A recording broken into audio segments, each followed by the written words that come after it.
Well,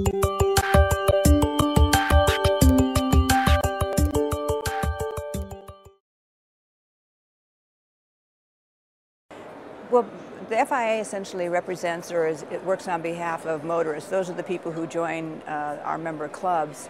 And so Transport for Society means for us personal mobility.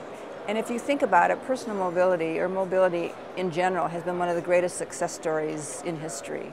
It has brought us unprecedented movement of people, access to jobs, access to education, access to medicine, access to public health. Enormous growth in commerce, growth in wealth around the world, and particularly a growth in travel. The FIA clubs are great promoters of travel for a lot of different reasons, but one of them is a greater understanding of the various cultures of the world, the various people of the world, and transport and mobility has facilitated a greater understanding and a greater, possibly, acceptance of the various cultures and various people and the various languages of the world, and a greater understanding of them. I think we have to recognize that there is an enormous desire among people to be mobile, from developing countries all the way to developed countries.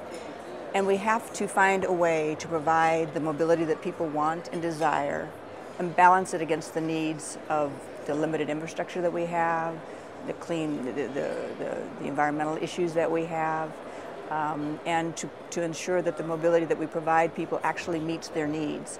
So I think the greatest balance that we have to do is to actually provide mobility that people want, need, desire, but at the same time make sure that that mobility is feasible and does not endanger or does not cause problems for other people or endanger the environment. I think the International Transport Forum is a really wonderful way to not only discuss public policy issues, but to actually identify cutting-edge trends that we see. For example, in the session that I just spoke at, we talked about accessibility and accessibility for all people. That includes young people, the aging population, which is growing, disabled people. And when you bring a bunch of people together like this that are interested in transport and interested in providing better transport and making transport a tool or a service to people, you begin to realize that there are issues sometimes we forget about.